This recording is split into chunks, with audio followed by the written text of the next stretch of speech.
এজন্যই বুঝি একা কখনো সংসার হয় না। সংসার এমন একটা বিষয় যেখানে নিজের থেকে অন্য সবার জন্য চিন্তা বেশি থাকে। সবার জন্য কিছু না কিছু করতে ভালো লাগে। নমস্কার, কেমন আছেন সবাই? আত্মীয় বাড়িতে নিমন্ত্রণ থাকার কারণে হাজবেন্ড সেখানে যাবে। অনেকটা দূর হওয়ায় বাচ্চা নিয়ে আমার যাওয়া সম্ভব না। আজকে বিকেলেই আবার চলে আসবে, তাই সকালে উঠেই রান্না করছি। আলু পটল দিয়ে রসা আর উচ্ছে ভর্তা। এত সকালে এর থেকে বেশি রান্না করা সম্ভবও না, আর প্রয়োজনও নেই। দুপুরে তো সে বাসায় খাবে না, তাই আর রান্না করব না। এই তরকারিটার সঙ্গে ডিম ভেজে নিলেই আমাদের দুপুরে হয়ে যাবে, আর মেয়েরও হয়ে যাবে, কারণ মেয়ের খাওয়া নিয়ে তেমন একটা ঝামেলা নেই। পুরুষ মানুষ বাসায় না থাকলে একার জন্য ইচ্ছে করে না রান্না করতে। সংসারটাই মায়া, নিজের থেকে পাশের মানুষটার চিন্তাই কিন্তু সবার বেশি থাকে।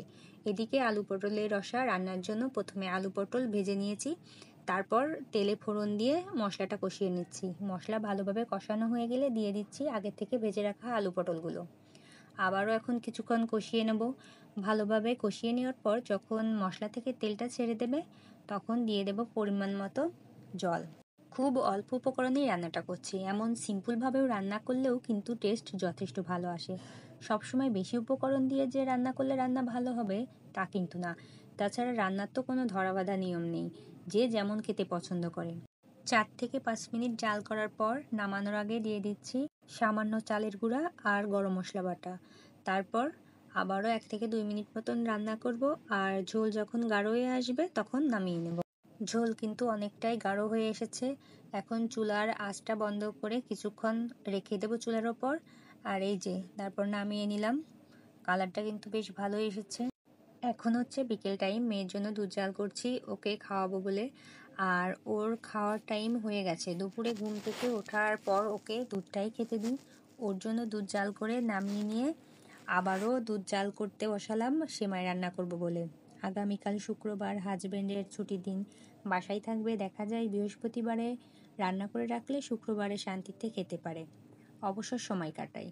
অন্যদিন রান্না করলে খেলেও ওইভাবে শান্তি করে খাওয়াটা হয় না। সেমাইটা খেজুর গুড় দিয়ে রান্না করব। বেশিরভাগ দেখা যায় সবাই চিনি দিয়েই রান্না করে, কিন্তু চিনির থেকে খেজুর গুড়ের সেমাই বেশি টেস্ট লাগে। দুধ কিছুক্ষণ জাল করার পর চুলা বন্ধ করে নিয়েছি, কারণ ওইভাবে গুড় অ্যাড করলে দুধ ছানা হয়ে যাবে। আর যদিও অনেক ভালো গুড়, তারপরও সাবধান থাকাটাই ভালো। গুড় ভালোভাবে দুধের সঙ্গে মিশিয়ে নিয়ে আবারও কিছুক্ষণ জাল করে নিচ্ছি, তারপর দিয়ে দিচ্ছি সেমাই। এবার সেমাই দেওয়ার পরে 1 থেকে 2 মিনিট মতো জাল করলেই হয়ে যাচ্ছে। সেমাই রান্নাটাই হচ্ছে সব থেকে সহজ, খুব বেশি টাইম লাগে না। পায়েস রান্নাতে আবার সেমাই থেকে অনেকটাই বেশি টাইম লাগে।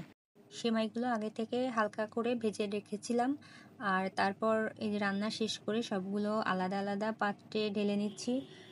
একটা পাত্রে রাখার থেকে এভাবে রাখলে কিন্তু দিতে সুবিধা হয়। আর এখানে 1/2 লিটার দুধ দিয়ে আমি সেমাইটা রান্না করলাম।